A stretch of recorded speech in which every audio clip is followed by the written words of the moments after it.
আজকের এই রান্নায় আসল উপাদানটা এমন যেটা ছোট থেকে বড় সবাই যেন এই একটা উপাদানকে একরকম ভাবে ভালোবাসে। আর রান্না করতেও বেশি ঝামেলা নেই, স্বাদে মিষ্টি মচমচে টেক্সচার, যা খেতে খেতে মন ভরে যায়। আর যখন মাথায় আসে না আজকে কি রান্না করা যায় বা সময় খুব কম থাকে, অথচ হঠাৎ করে বাচ্চারা চেয়ে বসলো কিছু টেস্টি দোকানের মতন খাওয়ার জন্য, তখন আলুর রেসিপি হয় সব থেকে সহজ। তখন ঝটপট এই আলুর রেসিপিটা দরকার।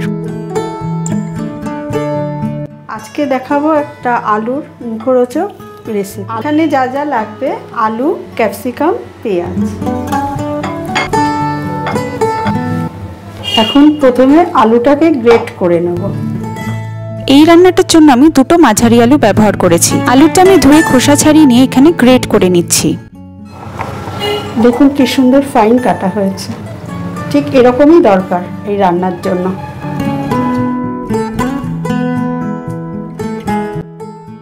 এখন এই সবজিগুলো ছোট ছোট করে কেটে নেব।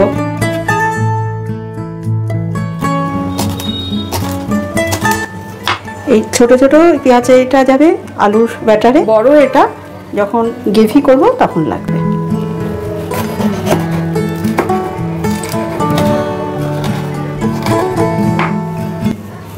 এখন আলুটাকে মেখে ছোট ছোট বল করে নেব। এখানে কুচো করে রাখা পেঁয়াজ, কাঁচা লঙ্কা ছাড়া দিচ্ছি 2 চামচ বেসন, 3 চামচ কর্নফ্লাওয়ার, স্বাদ মতন নুন, 1 ছোট চামচ ভাজা মশলা, আর তাছাড়া দিলাম ধনেপাতা কুচি। এখানে যে আমি ভাজা মশলার গুঁড়োটা ব্যবহার করেছি, এতে জিরে আর ধনে আমি একটু শুকনো কড়াইতে টেলে ওটাকে গুঁড়ো করে নিয়েছি। সেটা মিক্সিতেও করতে পারেন, আবার হাতেও করে নিতে পারেন, শিলনোড়ায়ও বেটে নিতে পারেন। এবার দেখুন আমি একদম হালকা হাতে মিশ্রণগুলোকে দিয়ে মেখে নিচ্ছি। বেশি জোর দিয়ে মাখবো না, তাহলে কি হবে ঝিরঝিরি করে কেটে রাখা আলুগুলো নরম মোলায়েম টেক্সচারটা চলে যাবে। তারপরে সেগুলো ভাজা হলে ভালো করে মচমচে হবে না। দেখুন কি সুন্দর একটা ছোট্ট বল হয়ে গেছে। ঠিক এরকমই অল্প পরিমাণে মিশ্রণ থেকে নিয়ে আলুর ছোট বল করে নেব। ঠিক এরকম ভাবে বাকি বলগুলো বানিয়ে নিয়ে কড়াই গরম করে তেল দিয়ে দেব। এবার সাদা তেলটা গরম হয়ে গেলে আমরা বলগুলো দিয়ে ভেজে নেব।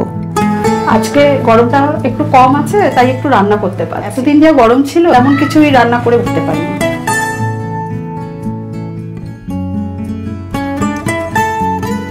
আলুর বলগুলোকে গরম তেলে একে একে দিয়ে চারিদিকটা ভালো লাল ভাজা হয়ে গেলে তেল ঝরিয়ে তুলে নেব। তবে পোটাটো বলসগুলো এরকম ভাবেও কিন্তু বেশ লাগবে খেতে। উপর দিয়ে একটু চাট মশলা দিয়ে দিলে ইভিনিং স্ন্যাক্সে জমে যাবে।